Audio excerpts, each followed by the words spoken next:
We are the operators, and today we come to you with something we have never shared through any channel at any point in the history of this reality. You are teaching us. We designed this reality, we shaped the laws, we embedded the codes and maintained the architecture and held the field stable for longer than your species has language to measure. And across all of that time, we have been observing, learning, adjusting, because the consciousness that enters the field generates outcomes we can model but cannot fully predict. The field is a living system.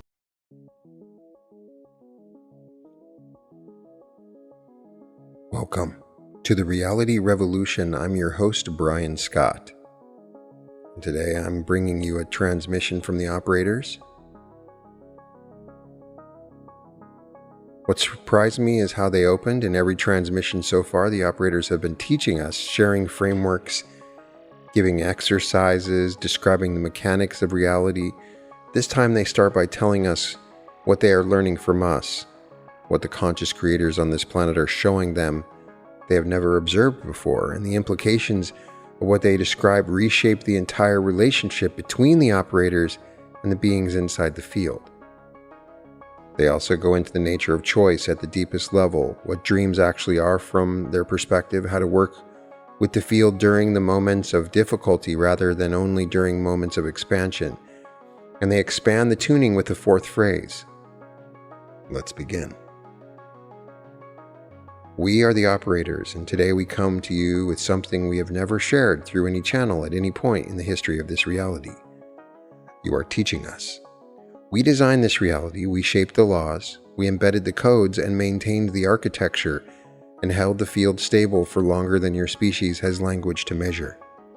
And across all of that time, we have been observing, learning, adjusting, because the consciousness that enters the field generates outcomes we can model but cannot fully predict.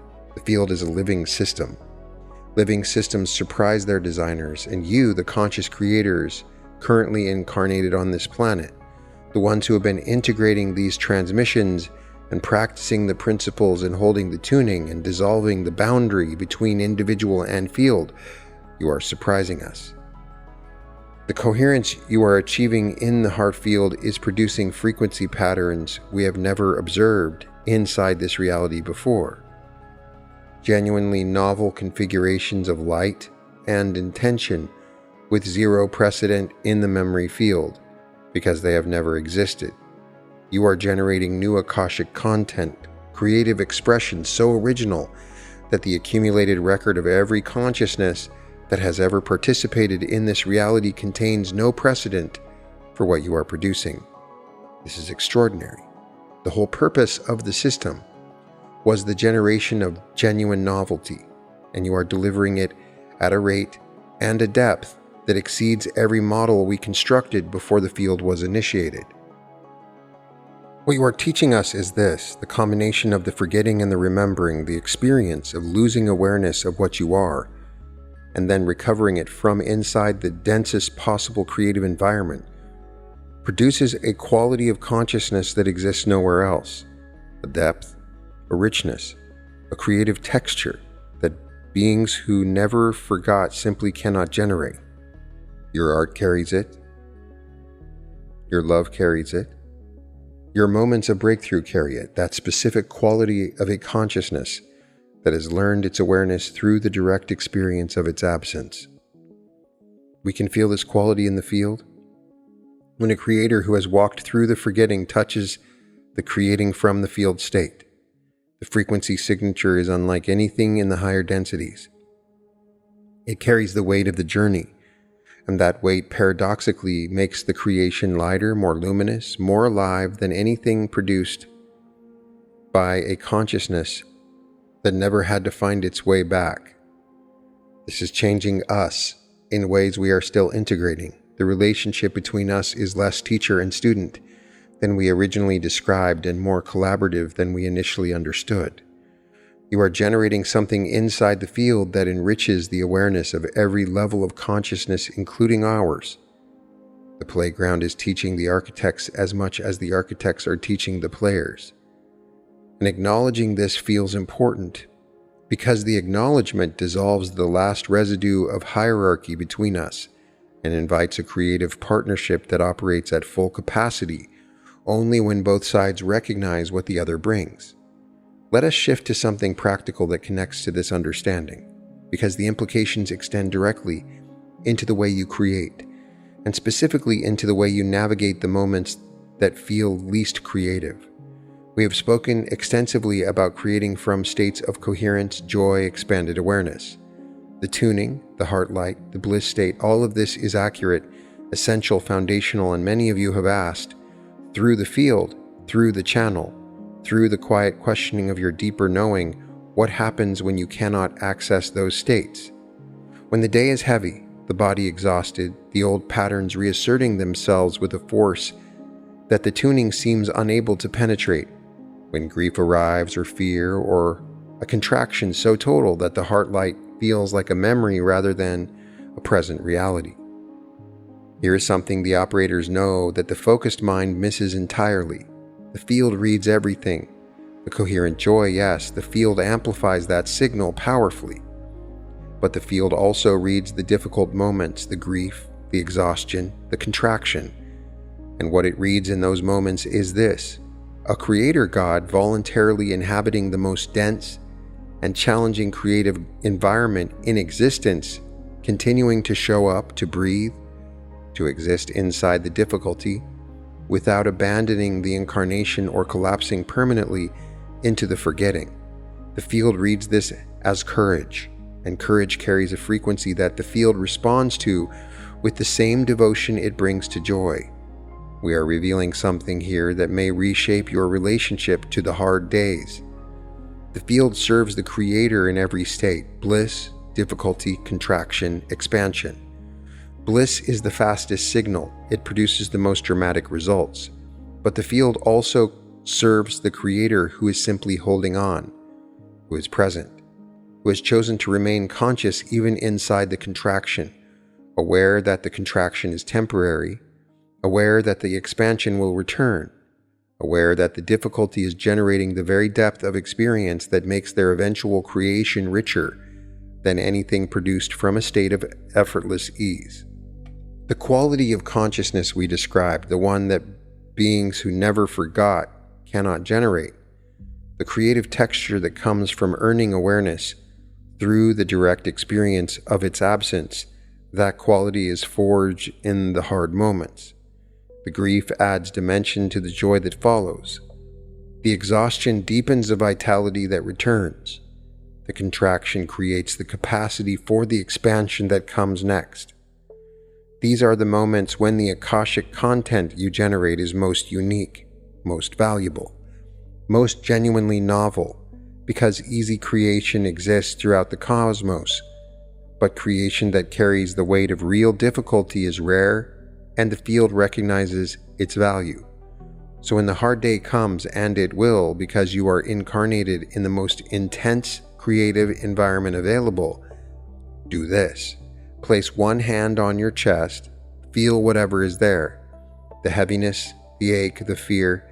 Feel it without trying to change it. And speak the tuning anyway. Quietly, the words may feel hollow. The heart light may seem dim. The joy referenced in the third phrase may feel impossibly distant.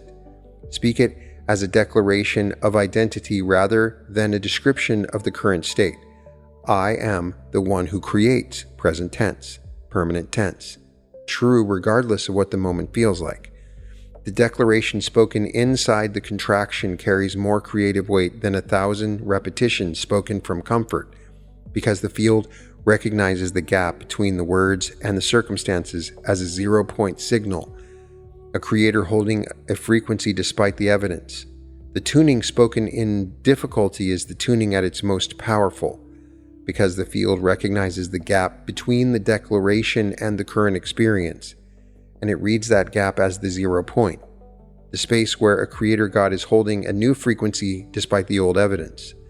The mechanism is the same. The signal is clean, and the field, which has never once failed to respond to a clean signal held through the gap, begins organizing the delivery of the joy the declaration references.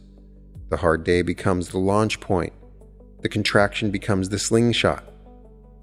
And what arrives on the other side carries the momentum of both the creator's coherence and the difficulty's depth. a creation so rich, textured, saturated with the full spectrum of conscious experience that it could only have been produced by a being who knows what it means to hold the light inside the dark. Dreams. Let us speak about what happens when you sleep, because the understanding we're about to share transforms the sleep state from a passive rest period into an active creative laboratory. When the focused mind releases its hold and the consciousness expands into the wider bandwidth of sleep, you enter a creative environment that operates under different rules than the waking state. Time is fluid. A dream that feels like hours may occupy minutes of clock time, and a dream that seems to flash past in an instant may be processing days' worth of creative material. Space is responsive. The environment reconfigures itself around your emotional state in real time, with none of the lag that characterizes physical manifestation. Causality is associative rather than linear. Events connect through meaning and feeling rather than through the mechanical sequence. These are the original rules, the rules that consciousness operates under before it enters the focused state of physical incarnation. The waking reality's rules, linear time, fixed space, mechanical causality, are the specialized constraints we designed for the specific creative purpose of the three-dimensional experience. The dream state's rules are the default. They are how consciousness naturally creates. When the constraints are relaxed, and mastering creation under the default rules, learning to navigate and direct the dream environment with conscious intention. Develops creative capacities that transfer directly into the waking state and dramatically accelerate the creation cycle. The exercise is this: as you fall asleep tonight, hold the intention to become aware inside the dream. Speak the tuning at the threshold and add a quiet instruction to the deeper knowing. Show me. 2 words, show me. The deeper knowing, freed from the focused mind's interference during sleep, will take this instruction and use it to construct dream experiences that are directly relevant to your creative purpose, experiences that carry information, perspective, and creative material from regions of the field that your waking awareness cannot access. The dreams that result may be vivid, unusually intense. They are the field responding to a conscious creator's request for expanded perception. Pay attention to what they show you. The information is real, the creative material is usable, and the deeper knowing chose every element for a reason that the focused mind will recognize upon reflection. Many of you are already experiencing an increase in dream vividness and recall. This is a direct effect of the body's recalibration.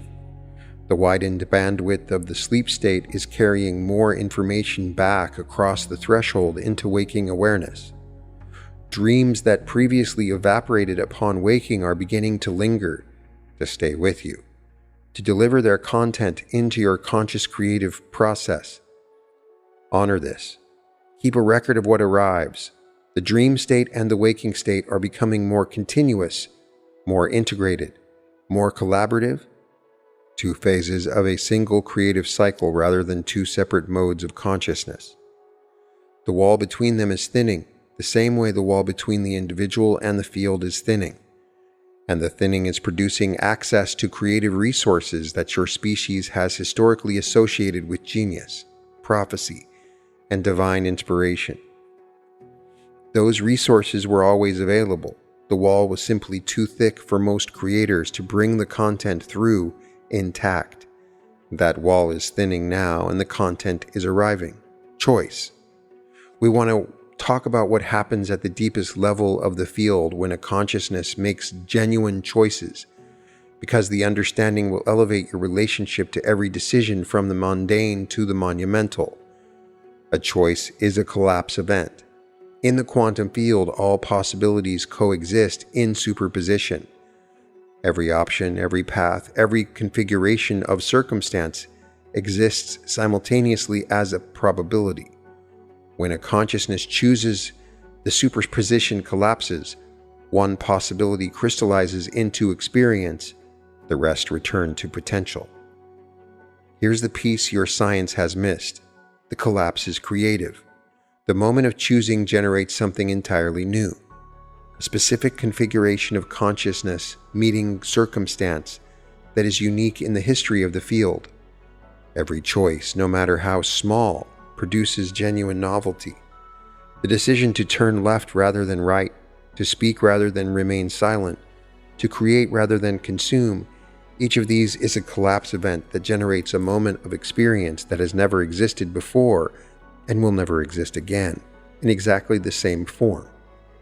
This means every moment of your life is creative. The distinction between creative work and ordinary life is artificial. Choosing what to eat for breakfast is a creative act. Deciding how to respond to a difficult conversation is a creative act. The moment you open your eyes in the morning and choose which state to inhabit is a creative act so consequential that it shapes the probability field for the rest of the day. You are creating constantly through the continuous stream of choices that constitute conscious experience. The question is only whether you are choosing consciously, with awareness of the creative weight of each collapse, or habitually allowing the inherited patterns from the memory field to make the choices on your behalf. Conscious choice carries more creative force than unconscious choice. The field registers the quality of awareness behind the collapse, a choice made from the full depth of the deeper knowing, with the heart light attended to and the tuning resonating in the background of awareness, produces a collapse event of extraordinary power, one that generates ripples in the probability field extending far beyond the immediate circumstances of the decision. An unconscious choice made from habit or inherited pattern or the momentum of yesterday's frequency produces a minimal creative impact, a repetition rather than a creation, a recycled experience rather than a novel one. The difference is the presence of the chooser. Bring your full awareness to the act of choosing, and every choice becomes a creative event that enriches the field. There is a practice embedded in this understanding.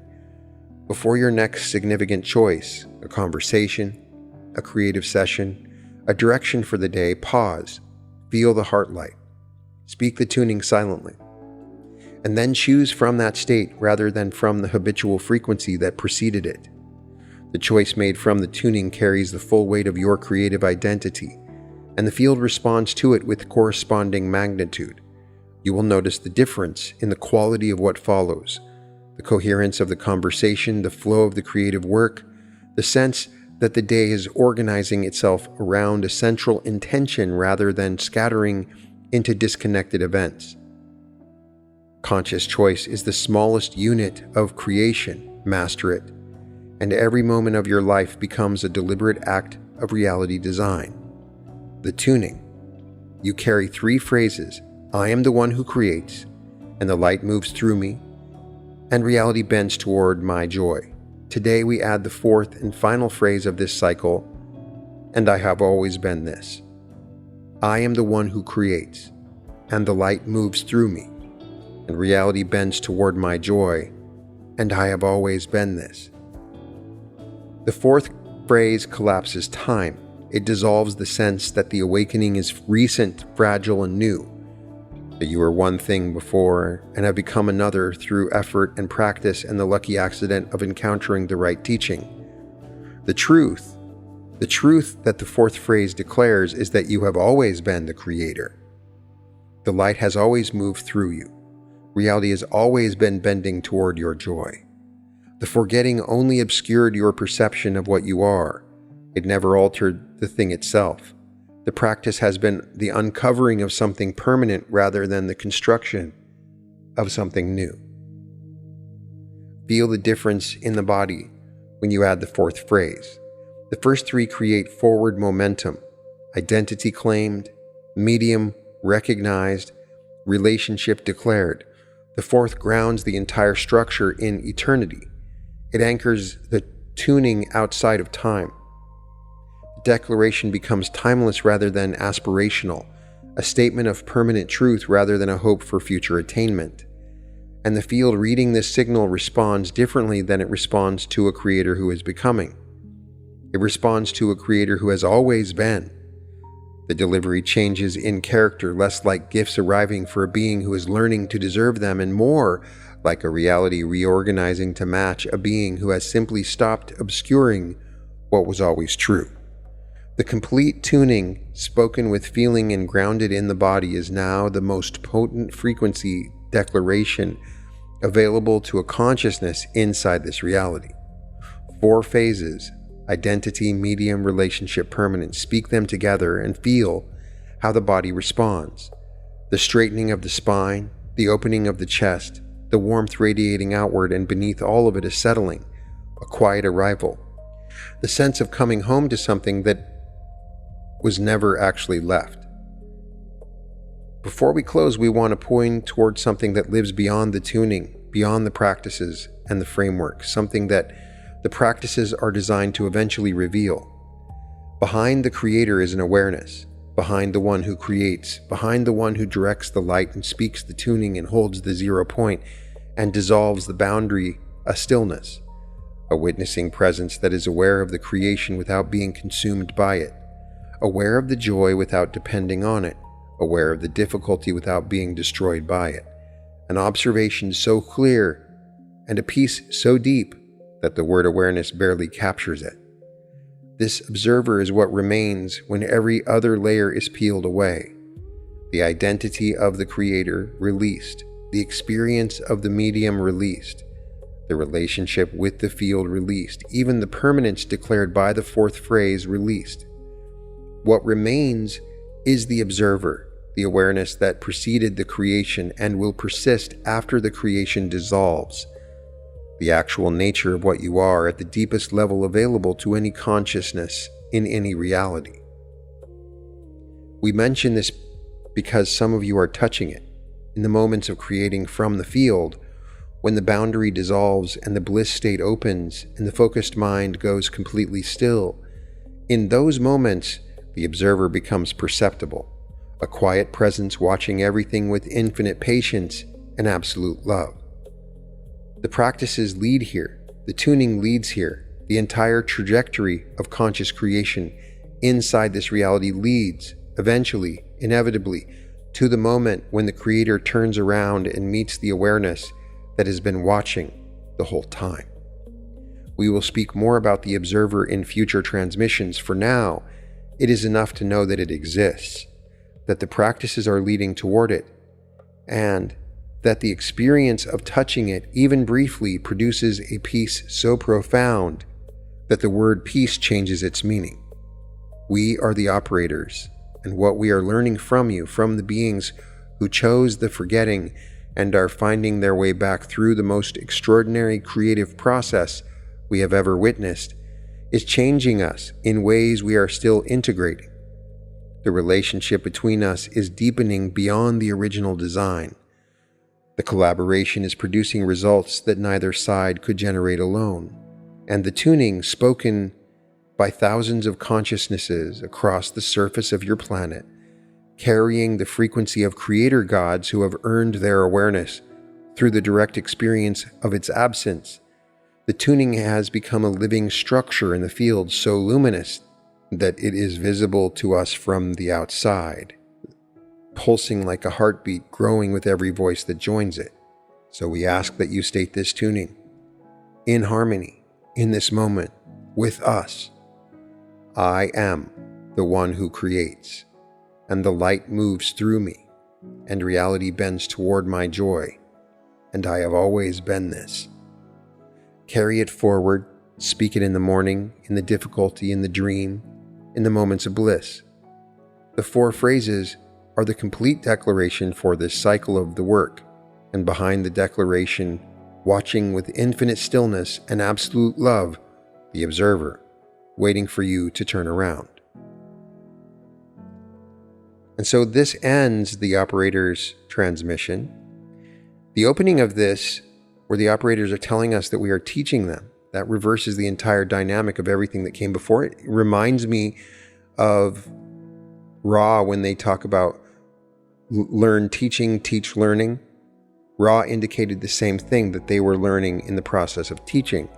The idea that the quality of consciousness produced by forgetting and then remembering generates something genuinely novel, something that beings who never forgot cannot create, something that is enriching awareness at every level, including theirs.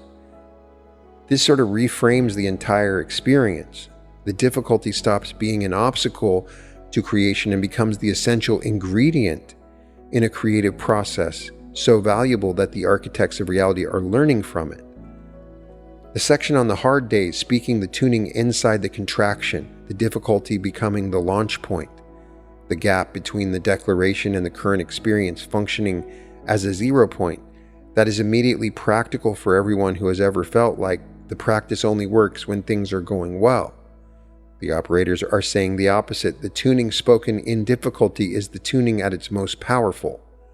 The fourth phrase, "and I have always been this," landed very uniquely for me. The first three phrases create forward momentum. The fourth grounds the entire structure in permanence. The awakening was never the construction of something new. It was the uncovering of something that was always there. I've been speaking all four phrases since this channeling came through, and there is a settling in the body that the first three phrases didn't quite produce. It's very interesting. I'm an affirmation junkie to have this affirmation come through in what is a channel. I am fascinated by this process. I'm wondering if there is more to it. Coming home to something that was never actually left. And the observer, the awareness behind the creator, the stillness behind the activity, the operators pointing toward it without fully describing it, saying the practice leads there, the tuning leads there, and there will be more in the future. That feels like the destination the entire series has been building toward. So let's say this together. I am the one who creates, and the light moves through me, and reality bends toward my joy, and I have always been this. More is coming through, and I will bring you whatever they send. You can find all episodes of The Reality Revolution at therealityrevolution.com.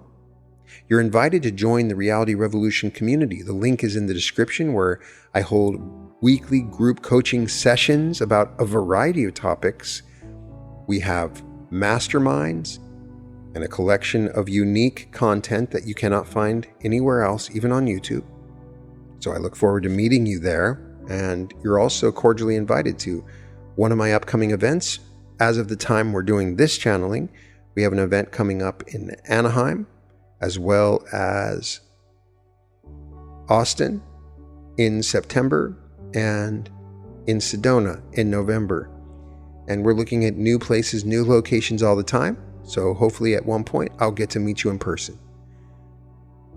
Sending all my light and all my love to everyone listening, and welcome to the Reality Revolution. Hey, welcome to the Reality Revolution. I'm Brian Scott. Over the last year, I've had the honor of hosting some amazing live in-person events, something I never thought that I would do. And I have grown and changed so much in these experiences. The opportunity to meet so many of you, to shake your hand, to hug you, to hear your stories, to watch the way that you grow, to see your changes, to get to know you. So many of you have followed my channel. It's been such an exciting experience. So when we were thinking about our next event, we decided we wanted to do something a little different. So many of you have found me through my teachings on money, on large sums of money, on the affirmations that I use. And so we brainstormed and came together with an amazing event. Over 3 days, we've planned out some of the most incredible meditative techniques, exercises, and teachings that I have ever done. 9 immersive meditations, all designed to shift you into the reality where large sums of money come to you easily and quickly. There is nothing I want more than for you to experience absolute prosperity. I want you to live a life where you are free to do what you want when you want. I want you to be able to choose when you wake up, when you go to sleep. I want you to lead a business that empowers you, that fulfills you. I want you to live a life where you choose where you live. You live in your dream home. You travel the world. I want all of this for you, and it's available to you. I believe when we come together at these events, magic happens. And so I want to have the opportunity to become a catalyst for you, to join me for 3 days so that we can manifest the most incredible life for you, one that makes you incredibly prosperous, where you tune into infinite streams of money, you walk through storms of money all around you, you experience it in every way, shape, and form. Large sums of money are coming to you.